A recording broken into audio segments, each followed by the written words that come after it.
लोकसभा 26 जून को अपने नए अध्यक्ष का चुनाव करेगी। सदन के सदस्य उम्मीदवारों के समर्थन में प्रस्ताव के लिए एक दिन पहले दोपहर 12 बजे तक नोटिस दे सकते हैं। लोकसभा सचिवालय ने बृहस्पतिवार को ये जानकारी दी। 18वीं लोकसभा की पहली बैठक 24 जून को होगी और सत्र 3 जुलाई को समाप्त होगा। लोकसभा की ओर से जारी एक बुलेटिन में कहा गया है कि अध्यक्ष के चुनाव के लिए तय तिथि से एक दिन पहले दोपहर 12 बजे से पहले कोई भी सदस्य अध्यक्ष पद के लिए किसी अन्य सदस्य के समर्थन में प्रस्ताव के लिए महासचिव को लिखित रूप से नोटिस दे सकता है। इसमें बताया गया है, मौजूदा मामले में अध्यक्ष के चुनाव के लिए प्रस्ताव के वास्ते नोटिस मंगलवार 25 जून दोपहर 12 बजे से पहले दिए जा सकते हैं। सत्र के पहले 2 दिन नवनिर्वाचित सदस्यों के शपथ ग्रहण के लिए समर्पित होंगे। वहीं अध्यक्ष के चुनाव के लिए 26 जून की तिथि तय की गई है, जबकि 27 जून को राष्ट्रपति द्रौपदी मुर्मू लोकसभा और राज्यसभा की संयुक्त बैठक को संबोधित करेंगी। प्रस्ताव के लिए नोटिस का समर्थन किसी तीसरे सदस्य द्वारा किया जाना चाहिए। साथ ही चुनाव लड़ने वाले उम्मीदवार द्वारा ये भी बयान भी दिया जाना चाहिए कि वे निर्वाचित होने पर अध्यक्ष के रूप में काम करने के लिए तैयार हैं। लोकसभा सचिवालय ने नियमों का हवाला देते हुए बताया कि कोई सदस्य अपना नाम प्रस्तावित नहीं कर सकता है या अपने नाम वाले किसी प्रस्ताव का समर्थन नहीं कर सकता है। यदि कोई प्रस्ताव पारित होता है तो कार्यवाही की अध्यक्षता करने वाला व्यक्ति ये घोषणा करेगा कि पारित किए गए प्रस्ताव में प्रस्तावित सदस्य को सदन का अध्यक्ष चुना गया है। कैसे होता है लोकसभा अध्यक्ष का चुनाव, बताते हैं। उम्मीदवारों का नामांकन, जिसमें लोकसभा अध्यक्ष पद के लिए किसी सदस्य को प्रस्तावित किया जाना चाहिए। एक सदस्य किसी अन्य सदस्य का नाम प्रस्तावित करता है और एक अन्य सदस्य इसका समर्थन करता है। ऐसे कई प्रस्ताव हो सकते हैं। अधिसूचना जारी करना, सभी प्रस्ताव प्राप्त होने के बाद संसद सचिवालय एक अधिसूचना जारी करता है जिसमें सभी नामांकित उम्मीदवारों के नाम शामिल होते हैं। चुनाव का आयोजन, अगर एक से अधिक उम्मीदवार होते हैं तो चुनाव का आयोजन किया जाता है। ये चुनाव आमतौर पर लोकसभा की बैठक में होता है। सभी सदस्य मतदान करते हैं। मतदान प्रक्रिया, मतदान में सदस्य एक गुप्त मतपत्र के माध्यम से अपना वोट डालते हैं। मतगणना और परिणाम की घोषणा, मतगणना के बाद जो उम्मीदवार सबसे अधिक मत प्राप्त करता है उसे लोकसभा अध्यक्ष घोषित किया जाता है। निर्विरोध चुनाव, यदि केवल एक ही उम्मीदवार होता है तो उसे निर्विरोध रूप से लोकसभा अध्यक्ष घोषित कर दिया जाता है।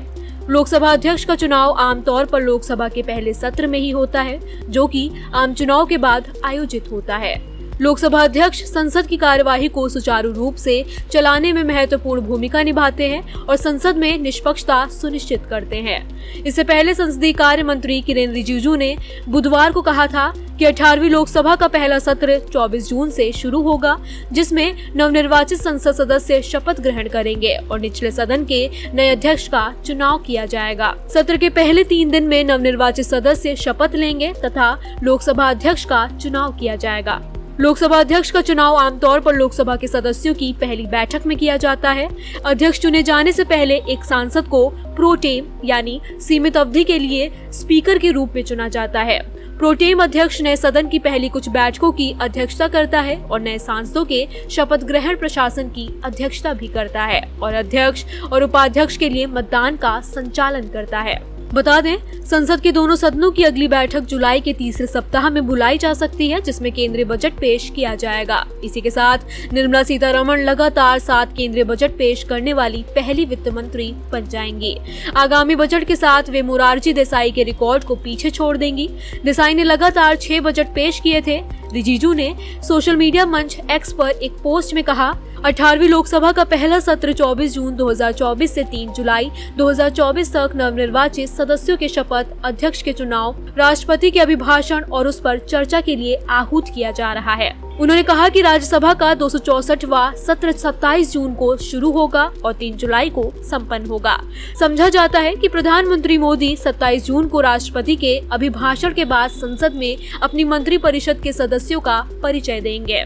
बता दें, मौजूदा लोकसभा चुनाव में इंडिया गठबंधन के घटक दलों की सीटों की संख्या बढ़ने के साथ ही निचले सदन को 10 साल बाद विपक्ष का नेता मिलेगा और विपक्षी नेताओं को यह भी उम्मीद है कि जल्द ही उपाध्यक्ष पद के लिए चुनाव होगा।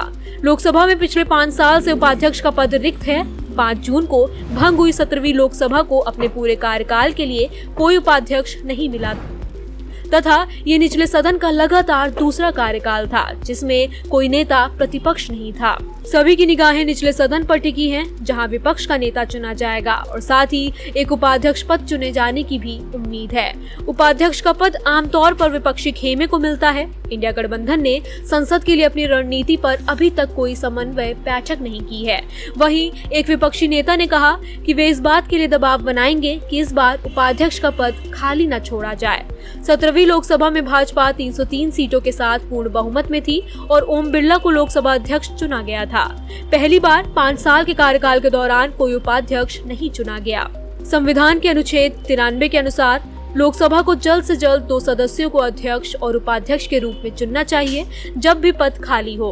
हालांकि इसमें कोई विशिष्ट समय सीमा नहीं दी गई है।